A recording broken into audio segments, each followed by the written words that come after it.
할렐루야. 돌탕행주 김민지입니다. 제 이름 앞에 붙어있는 돌탕행주, 무엇의 약자일까요? 예, 돌아온 탕자의 행복한 주바라기입니다. 제가 왜 이런 이름을 앞에 얻게 되어 있는지 저의 삶의 경험들, 간증들을 여러분들과 함께 나누려고 합니다. 처음부터 제가 어렸을 때 태어날 때부터 한번 시작을 해볼까요? 저는 일남 삼녀로 독실한 크리스찬이 아닌 불교 집안에서 태어났습니다.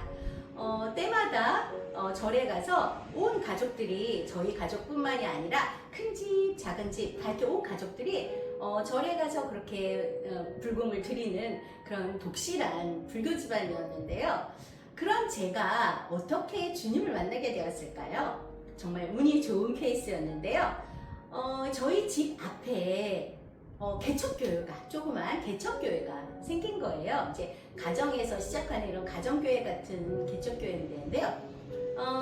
그때 어린 시절 때, 저희 어린 시절에는 이렇게 먹을 게 되게 많이 귀했잖아요. 근데 교회를 가면은 막 사탕도 주고 과자도 주고 막 이런 걸로 아이들을 많이 유혹했습니다. 그래서 그런 전도에 제가 훅 넘어가갖고 그 교회를 갔는데, 교회에 가서 처음 갔을 때, 그 어렸을 때 제가 이제 초등학교 들어가기 전에, 제가 다닐 때는 유치원이 흔하지 않았기 때문에 유치원에 다니진 않았는데 학교 다니기 전에였으니까 한 6, 7살 정도 된 것 같아요. 그때 이제 교회 앞에 그 교회를 처음 나가서 제가 느꼈던 처음의 감정은 되게 편안함? 그리고 따뜻함? 또 즐거움? 뭐 이런 거였습니다. 항상 권사님들이나 교회분들이 많지는 않았지만 그 이제 전체 교인이 한 몇십 명 정도 됐었던 것 같아요. 처음에는 그거 이제 처음에 그 정도에서 시작을 해서 나중에는 더 많이 늘어나갖고 이제 교회를 이전해서 더 크게 이제 확대 이전을 했지만, 그 전에는 그 몇십 명밖에 안 되는 그 교회 가정교회였는데 이제 거실이 있고 이런 데서 이제 예배를 드리고 했어요. 근데 그 교회를 가면 항상 이렇게 권사님들이 따뜻하게 맞아주시고 그 안에서 찬양을 하고 막 율동을 하고, 그리고 사람들끼리 이렇게 어울리는 그 교제가, 그때 그 놀이 문화가 이렇게 어울려서 하는 그런 놀이 문화가 많지 않은 그런 시대에서 그 어린이 주일학교의 그 느낌이 저한테는 너무나 좋았습니다. 너무나 밝고, 제가 또 성격이 되게 흥이 많은 스타일인 것 같아요. 이렇게 찬양하고 율동하고 이러는 걸 굉장히 좋아했는데, 교회에 가서 막 율동을 배우고 막 이런 것들이 너무 즐거운 거예요. 그리고 저는 어렸을 때 그 하나님에 대한, 그 주님에 대한 마음을, 그 말씀을 그 찬양을 통해서 다 배웠던 것 같아요. 저희 어렸을 때 제 기억에 가장 많이 남는 주일학교 찬양이, 물론 여러 가지 이제 찬양들이 다 기억에 남고, 그 어렸을 때 스폰지 같이 모든 지식을 이렇게 빨아들이는 그 어린 나이에 배웠던 모든 찬양들이 제 기억에 정말 오래도록 남지만, 제가 그때 가장 큰 힘이 되었던 찬양이 있었습니다. 그 찬양이 바로 예수 이름으로 라는 찬양이었어요. 여러분들 아시는 분도 있을 텐데, 예수 이름으로 예수 이름으로 승리를 얻었네, 뭐 이런 찬양 여러분 아시나요? 이 찬양이 저한테 왜 그렇게 마음에 많이 남았냐면, 그 시대에는 그 왜 화장실이나 이런 것들이 굉장히 집 안에 있는 것이 아니고 마당에 있거나, 또 잘 사는 집에는 그래도 개인 집 마당에 뭐 화장실이 있고 이랬겠지만, 그때는 공동 화장실을 쓰는, 제가 어렸을 때는, 이러면 제 세대가 어느 세대인지 대충 짐작이 되시죠? 제 어린 시절에는 그렇게 화장실이 막 마을 중간에 있어서 공동 화장실이 있어서 같이 공동으로 사용을 하고 막 이랬습니다. 근데 그 화장실에 가려면 너무 무섭잖아요. 밤에, 낮에는 괜찮지만 밤에 그 공동 화장실에 가려면 깜깜한데 얼마나 무서워요. 그리고 예전에 화장실은 여러분들 아시겠지만 푸세식이었습니다. 가운데 이렇게 구멍이 뚫려 있고 양쪽에 발판이 있어서 양쪽에 밟고 이렇게 딱 올라가서 거기서 앉아서 이제 볼일을 해결하는 그런 형태였는데, 그 시대에는 막 워낙 귀신 얘기가 너무 많이 이렇게 막 흥행할 때라 그런 얘기들이 있었어요. 막 귀신이 빨간 종이 줄까 파란 종이 줄까 막 나타나갖고 막 그 밑에 화장실 밑에서 막 손이 올라오고 막 이런 얘기들을 막 너무 막 유행하고 그랬던 시절이라 너무나 무서웠어요. 화장실을 가는 게. 그래서 화장실을 갈 때마다 저는 그 찬양을 했습니다. 예수 이름으로 예수 이름으로 마귀는 쫓긴다. 그런 식의 예수 이름으로 마귀는 뭐 쫓긴다? 뭐 이런 식으로 어쨌든 그런 찬양의 율동을 막 하면서 물론 화장실에서 율동을 할 수는 없었지만 그 찬양을 막 부르고 있었어요 안에서. 그래서 그 볼일을 볼 때까지 그 찬양으로 이겨낼 수 있었습니다. 그 두려움, 공포를 이겨냈죠. 그렇게 저의 그 신앙생활은 그 유치원 때 어렸을 때부터 이렇게 시작을 했는데요.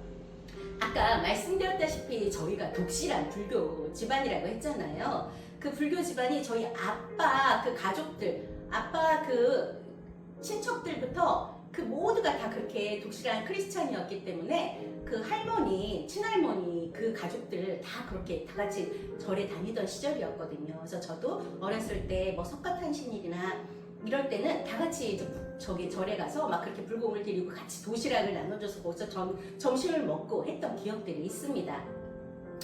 그렇게 독실한 불교 집안이었으니 제가 교회 가는 거를 집안에서 특히 아빠가 어떻게 했을까요? 굉장히 반대가 심했습니다. 교회에 가지 말라고 매를 들고 그래서 막 저는 도망 다니느라고 막 신발도 못 신고 마을을 막 온 동네를 도망 다니고 그런 저를 몽둥이를 두고 아빠가 쫓아오고 막 그래서 친구 집에 숨고 막 이랬던 기억이 있습니다. 이렇게 되게 핍박을 받았는데요. 그래서 제 마음속에 어떤 마음이 들었냐면요. 되게 이제 안 좋은 마음이지만 아빠가 빨리 돌아가셨으면 좋겠다. 좋게 표현해서 돌아가셨으면 좋겠다 이렇게 표현을 하지만 그때 저 어린 감정에서는 제가 이제 초등학교 때 그때 이제 그때 계속 이제 그때였으니까 유치원 때부터 초등학교 때니까 아빠가 빨리 죽었으면 좋겠어. 빨리 아빠 죽어버려. 막 이렇게 저주를 하는 말을 제 남동생과 둘이서 이렇게 맨날 다락방에서 그 저주를 많이 퍼부었습니다. 저희가 이제 일남삼녀라고 말씀드렸는데 왜 일남삼녀가 됐냐면 예전 그 시대에는 아들을 굉장히 선호했잖아요. 그래서 아들 하다 보니까 아들을 낳기 위해서 딸, 아들 이렇게 된 거예요. 그래서 막내가 아들입니다. 그렇다면 제가 몇째일까요? 쟤는 그 대망의 셋째 딸. 뭐 손도 안 보고 데려간다는 셋째 딸이었습니다. 제가 그 셋째 딸로서 이제 집안에 어쨌든 이제 눈치가 빨라갖고 안 맞으려고 그런 식으로 저는 굉장히 그 여러 가지로 잘 이렇게 눈치를 보는 스타일이었는데요. 저희 아빠가 그 교회만 못 가게 하신 게 아니고 굉장히 무서운 분이었어요. 엄격하시고 엄하고 너무나 무서웠고 그런 분이었기 때문에 제가 그렇게 아빠가 빨리 죽으라고 저주를 냈었을 거예요. 제 기억 속에 저희 아빠는 저에게 그리고 다른 가족들에게도 그렇고 단 한 번도 따뜻한 말을 해본 적이 없으신 분. 제 기억에 저희 아빠한테 따뜻한 말을 단 한마디도 1도 못 들어봤던 거예요. 그래서 제 기억 속에 저희 아빠는 무섭고 엄하고 정말 공포의 대상. 시험을 못 보면은 매를 들어서 성적에 따라서 체벌을 하는 그런 아빠. 항상 퇴근하고 들어오실 때 우리가 공부하고 있지 않으면 매를 맞는 그런 집안이었습니다. 그래서 친구들하고도 막 놀다가도 너희 아빠 오신다 이렇게 막 누가 망보다가 얘기하면은 막 딱 집에 들어가고 공부하는 척을 하고 이렇게 엄한 집안. 어떤 아빠가 퇴근하고 집에 돌아와서는 집에 어떤 그 활기나 웃음이 전혀 없어지는 아주 어른이 되는 그런 집안에 있었던 거예요. 그러니까 저희 아빠를 너무나 무서워했죠. 그래서 큰 언니나 작은 언니는 그렇게까지 이제 아빠에 대한 저주나 이런 게 없었을 수 있어요. 조금 더 저보다 철이 있으니까. 저보다 이제 2살 터울로 둘째 언니가 저보다 2살 많았고 큰 언니는 저보다 4살이 많았는데요. 언니들은 나름의 어떤 철이 있어서 아빠에 대한 미움이 그렇게까지는 없었다고 해요. 제가 아빠 빨리 죽었으면 좋겠다고 저주했다는 말을 하니까 언니들은 그렇게까지는 안 했다 하더라고요. 근데 저는 어린 마음에 아빠의 그 항상 무서운 말, 그 체벌 이런 것들이 너무 무서웠고 결정적으로 이제 저희 아빠가 굉장히 예민하신 분이었는데 밤중에 자다가도 저희가 이제 부시럭거리고 화장실에 가려고 일어나고 하면은 그 소리에 깨갖고 뭐라고 하시는 거예요. 왜 밤중에 잠도 못 자게 이렇게 막 움직이고 돌아다니고 하냐고 막 큰 소리를 막 치시고 이래갖고, 그런 아빠가 너무 무서워서 밤중에 어린 아이들은 화장실 가고 싶기도 하고 그러잖아요. 정말 어렸을 때니까. 그런데 일어났다가 아빠의 그 막 고함에 너무 무섭고 이래갖고 그 다음부터는 이제 화장실을 못 가고 제가 그냥 이불에 쌌습니다. 이불에 싸서 마를 때까지 그냥 참고 그 꿉꿉함을 참고 그렇게 나를 세우는 날들도 있을 만큼 제 기억에 그런 기억들이 너무나 선명한 거예요. 그렇게까지 아빠가 너무 무서웠고, 또 제 기억에 남는 또 다른 한 가지는 제가 너무나 아파서 그때 아마 급성 신우염인가? 갑자기 너무나 아팠던 시절이 이제 그때가 있었어요. 그래서 누우면은 잠을 못 자는 거예요. 막 숨이 차갖고 숨을 쉴 수가 없어서 잠을 잘 수가 없었어요. 누워서는. 근데 그 시절에는 다 못 살던 시절이니까 한 방에서 다 원룸 형태로 다 같이 자거나 뭐 이런 형태였기 때문에, 근데 다행히 저희는 그 부엌 위에 다락방이 있었어 갖고 큰언니랑 작은 언니는 다락방에서 잤는데 저랑 엄마, 아빠, 남동생은 같이 한 방에서 잠을 잤던 거예요. 다락방에는 두 사람밖에 누울 수 있는 부엌 위에 있었으니, 주방, 지금의 주방이죠. 그 주방 위에 있었으니 얼마나 좁았겠어요. 두 사람밖에 누울 자리가 안 됐거든요.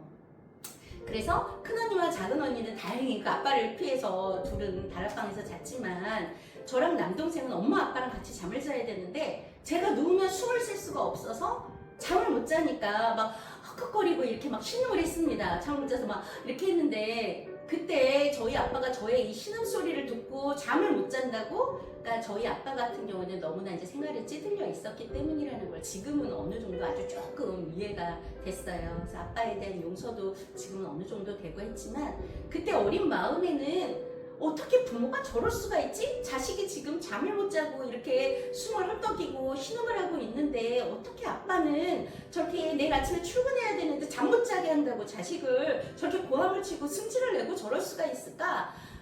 진짜 저희 아빠가 너무 싫었어요. 싫고 밉고 진짜 빨리 죽어라 죽어라 이렇게 저주를 할 만큼 아빠가 출근하고 나면 둘이서, 남동생이랑 둘이 다락방 올라가서 아빠에 대한 저주를 막 그렇게 퍼부었습니다. 그런데 이제 그때 그렇게 제가 잠을 못 자고 그럴 때 저희 엄마는 그래도 모성이라는 게 있나 봐요. 이렇게 무릎을 이렇게 세워주셔서 제가 그 무릎에 이렇게 기대고 잠을 잘 수 있게끔, 안 그러면 제가 계속 숨을 못 쉬니까, 신음하니까 그 소리를 아빠가 듣기 싫어하니까 이제 엄마가 이렇게 무릎을 세워주시고 저는 이렇게 기대서 잠을 청하고 그랬습니다. 그렇게 엄마에 대해서는 따뜻한 기억이 많이 남아있는데 저희 아빠에 대해서는 진짜 미워하고 그 공포의 어떤 공포 영화보다도 더 무서운 존재였습니다. 저에게는. 그래서 아빠에 대한 그의 저주를 계속 퍼부었다고 말씀을 드렸는데요. 그 저주가 이루어졌는지 어땠는지, 저희 아빠가 초등학교 5학년 때, 제가 초등학교 5학년 때 교통사고로 돌아가셨습니다. 이제 하루아침에 그렇게 돌아가셨는데, 아빠가 돌아가시고 나면은 저는 되게 이제 편안해지고 새로운 세계가 열릴 거라고 생각을 했습니다. 그런데 어떻게 됐을까요? 아빠가 돌아가시고 나니까 저희 집안은 경제적으로 굉장히 이제 더 힘들어졌고, 무엇보다도 제가 제일 힘들었던 건 밤마다 그 엄마가 울고 계시는 모습을, 자다가 깨갖고 엄마가 울고 계시는 그 소리를 들을 때 그게 너무나 막 듣기가 싫은 거예요. 그러니까 내가 어린 아이로서 해결을 할 방법도 없고, 나는 아빠가 돌아가셔서 너무 좋은데 아빠가 돌아가셨을 때 눈물도 안 나더라고요. 어린아이가 무슨, 그쵸? 억지로 울음을 눈물을 흘릴 수도 없고, 지금 그렇게 싫어하던 아빠가 죽었으니까 너무 좋았는데, 근데 엄마가 너무 슬퍼하시는 거예요. 근데 왜 안 그랬습니까? 안 그렇겠어요. 4명의 아이를 지금 엄마 혼자서 홀홀 단신으로 키워야 되는데, 아까도 말씀드렸다시피 저희 엄마의 그 아빠 쪽 친가는 독실한 불교 집안이었지만 가족 간의 우애라고는 찾아볼 수 없었어요. 오히려 아빠가 돌아가셨을 때 그 부의금으로 들어온 돈을 자기들 친인척 회사에서 들어온 돈이거나 자기네 지인들에게서 들어온 돈을 다 찾아서, 이름을 찾아서 찾아갈 정도로 그렇게 진짜 그렇게 은혜가 정이 없는 사람들, 무정한 사람들이라고 해야 되나요? 결국 뭐 수십 년이 흘러서 그 친가 쪽하고는 다 이렇게 인연을 끊어서 지금은 연락이 전혀 안 되지만 그 어려운 시절에 자식을 4명이나 두고 엄마 혼자서 키워야 되는 이런 상황에 도와주지는 못할 망정 부의금까지 다 찾아가고 그리고 엄마가 너무 어려워서 돈을 빌려달라고 했을 때 그거 갖고 이제 말다툼이 돼서 엄마의 머리끄댕이를 잡고 막 싸웠던 그런 모습들이 아직도 제 눈에는 너무 선합니다. 그래서 저희는 친가 쪽 뭐 친할머니도 그렇고 큰아빠 작은아빠 뭐 고모나 그쪽 집안에 대해서는 되게 안 좋은 이미지가 남아 있어요. 일단 이 세상이라는 건 정말 그런 것 같습니다. 내 마음 같지 않고요. 사람이라고 해서 또 아는 친척이라고 해서 다 나에게 우호적인 것만은 아니니까요. 그래서 그렇게 힘든 시간을 아빠가 돌아가시고 나서 이렇게 보냈는데요. 그 시절에 그렇게 엄마의 우는 모습을 보는 게 너무 싫었고 내가 해줄 수 있는 게 아무것도 없고 그냥 엄마가 슬퍼하는 모습이 너무나 싫었습니다. 네. 그냥 불쌍해서였겠죠. 엄마의 그 모습이 너무나 불쌍한데 자식으로서 제가 해줄 수 있는 건 아무것도 없었으니까. 그래서 저희 아빠가 그렇게 돌아가시고 저희 사남매가 좀 일찍 철이 들었던 것 같습니다.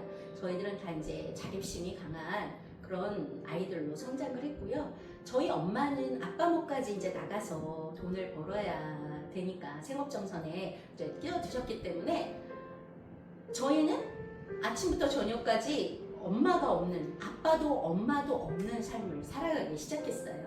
예전에 아빠가 계실 때는 그래도 아빠가 그 돈을 버는 그 집안의 생계를 책임지셨기 때문에 엄마는 집에 계셔서 저희한테 떡볶이도 해주시고 빵도 쪄주시고 이런 생활을 저희가 누렸었거든요. 제가 바로 누렸었습니다. 그래서 엄마가 해주시는 떡볶이를 너무 좋아했고 엄마가 빵을 옛날에 빵틀이 있어서 냄비같이 생긴 빵틀이 있었어요. 거기다 빵을 쪄주시고 그래서 그런 혜택들을 제가 많이 누렸었는데 아빠가 돌아가시고 나니까 이제 그런 혜택은 온데간도 없고 학교를 갔다 집에 오면 아무도 없는 불 꺼진 집에 들어오기가 싫고 언니들은 저보다 이제 학년이 높았기 때문에 중학교, 고등학교로 오니까 더 이제 귀가 시간이 늦었죠, 저보다는. 그러니까 아무도 없는 그런 집안에서 불 꺼진 집안에 들어가기도 싫어서 자꾸 바깥으로 돌게 되고 저의 인생은 그렇게 학창 시절이 순탄하지 않았습니다. 그렇게 힘든 생활을 하게 됐고 그렇게 자라면서 많은 어려움들을 제가 겪게 되는데요. 차차 제가 이제 앞으로 저의 간증을 하나하나 해가지고 나면서 여러분에게 이제 여러 가지 얘기들을 하게 될 거예요. 근데 그렇게 저의 이제 쉽지 않은 학창 시절을, 어린 시절을 이렇게 보내게 되었습니다. 근데 그 중에서도 제가 오늘 여러분들에게 하고 싶은 간증이 한 가지가 있어요. 제가 초등학교 2학년 때 일입니다. 이 2학년 때 여러분들 이런 얘기를 들으면, 이런 말씀을 드리면 그거 우연이지 하시는 분들이 분명히 계시더라고요. 근데 저에게 있어서는 우연이 아니었습니다. 하나님이 나와 함께 하신다는 그런 제가 믿음을 가질 수 있었던 계기가 하나 있었는데요. 여러분들 그 어린 아이의 믿음은 참 깨끗하고 순수하잖아요. 그리고 제가 그 초등학교도 들어가기도 전에 5살 뭐 그 정도 아니면 7살 전혀 모르겠어요. 하여튼 학교 들어가기 전이라는 거 아주 어렸을 텐데 아주 제 기억에 있는 거 보니까 한 6살 정도 됐을 거예요. 그때부터 시작한 저의 신앙생활이 교회 가는 게 너무나 즐거웠고 아빠한테 몽둥이로 쫓김을 당했지만 그래도 몰래 숨어서 다녔습니다. 교회를. 끊이지 않고 빠지지 않고 이제 초등학교 내내 교회를 열심히 다녔는데요. 그래서 저에게는 아주 그 정신적인 지주가 바로 저의 하나님, 그 예수님이었죠. 그때는 하나님이 아닌 예수님만을 막 찾을 때였는데 그 예수님이 저에게 있어서 정말 저를 든든하게 의지하게 해주는 그런 존재였습니다. 근데 제가 초등학교 2학년 때 저희 초등학교에 가장 유명한 호랑이 선생님이 있었어요. 아주 불독이라고 얘기하는 아주 무서운 여자 선생님이 계셨는데 항상 매를 손에 들고 다니셨습니다. 얼마나 무서웠는지 몰라요. 그러니까 학교 내에서도 굉장히 유명했죠. 1학년부터 6학년까지 있는 그 초등학교 전 학년 선생님 중에 가장 무서운 호랑이 선생님, 불독 선생님이었습니다. 그 선생님이 저희 반 담임이었어요. 2학년 때. 그런데 제가 이제 스케치북 숙제를 뭘 그려오라는 그 숙제가 있어서 그걸 그려갖고 잘 그렸어요. 분명히 저는 되게 모범적인 학생이었기 때문에, 무서운 아빠 때문에 저는 굉장히 모범적인 학생이었잖아요. 그래서 이제 그걸 그려갖고 잘 그려놨는데 아침에 깜빡하고 그 스케치북을 안 가져간 거예요. 그걸 어떻게 해요? 학교를 거의 다 갔는데 스케치북을 안 갖고 온 걸 알았어요. 근데 숙제 검사를 하면 분명히 이거 매를 맞는단 말이죠. 그 무서운 불독 선생님한테. 그때는 모든 과목의 담임을 다 한 선생님, 담임 선생님이 맡았을 때예요. 그 스케치북을 안 갖고 오면 분명히 맞게 생겼어. 근데 지금 학교를 다 왔는데 곧 있으면 수업이 시작할 시간이거든요. 저희 집에서 학교까지가 걸어서 한 40분 정도 걸렸던 것 같아요. 그래서 지금 다시 집에 갔다 오려면 1시간 이상이 걸리는데 어떻게 하면 좋을지. 근데 도저히 이 숙제를 안 갖고 오는 도저히 못 가겠는 거예요. 분명히 맞을 게 뻔하니까. 그래서 안 되겠다. 그렇게 변명이라도 하고 갔다 와야 되겠다. 숙제 가져오느라고 늦었다고 이렇게 말씀을 드리는 게 낫겠다. 오히려 안 갖고 오고 맞는 것보다. 그렇게 생각을 하고 다시 집으로 뛰어갔습니다. 그래서 갔다가 오는데 이제 1시간이 너무 걸렸죠. 당연히 7시가 끝날 시간이 지났는데 가면서 오면서 막 제가 간절하게 주님께 기도를 했던 거예요. 주님 도와주세요. 예수님 도와주세요. 저 선생님 너무 무서운데 저 이 숙제 진짜 갖고 와야 되잖아요. 안 그러면 저 맞는데 저 맞기 싫은데 주님 더 좀 도와주세요. 도와주세요. 막 그렇게 어린 마음에 그렇게 기도를 하면서 간절하게 기도하면서 갔던 기억이 너무나 선명한 거예요. 그래서 집에 가서 스케치북을 다시 가지고 딱 학교에 교실에 딱 들어갔는데 여러분 어떻게 됐을까요? 네, 저에게 있어서 기적이 일어났습니다. 네, 선생님들 교사 회의를 하느라고 수업을 시작을 안 했다는 거예요. 애들이 우왕좌왕 엄청 왁짝지껄하게 막 떠들고 있는 거예요. 그래서 한 교시, 1교시가 끝나서 이렇게 애들이 시끄러운 거보다 그렇게 생각을 했는데 아닌 걸, 이게 웬걸, 진짜 아니라는 거예요. 선생님이 아예 안 들어왔다는 거예요. 아이들께 자습하라고 그러고 선생님들은 지금 회의 중이라는 겁니다. 진짜 대박. 이런 일이 저에게도 있는 거예요. 여러분, 이게 그냥 과연 우연일까요? 우연이라고 평일날 갑자기 교사회의가 왜 갑자기 이렇게 생겨나갖고 말도 안 되는 교사회의로 저는 진짜 아무 일 없었다는 듯이 숙제를 내고 맞지도 않고 이런 결과가 있었습니다. 우연이야. 우연히 그럴 수 있어. 라고 말씀하시는 분들도 있고 그 의견에 반대하지 않습니다. 근데 저에게 있어서는 저의 그 어린아이의 천진한 주님을 의지하는 그 믿는 기도가 주님께 상달이 되었다고 저는 생각을 해요. 그래서 저의 이 공포심 많은 두려움, 겁 많은 저의 이 마음을 주님께서 아시고 그 기도를 들어주셨지 않았나 싶습니다. 저의 이제 첫 번째 간증이었는데요. 장황하게 횡설수설 했는지도 모르겠지만 그래도 여러분하고 이렇게 즐거운 얘기를 나눌 수 있어서 좋았습니다. 앞으로 더 깊은 얘기로 2편, 3편 이어나가는 그런 저의 간증 스토리가 계속 되겠습니다. 감사합니다. 오늘도 함께 해주시고요.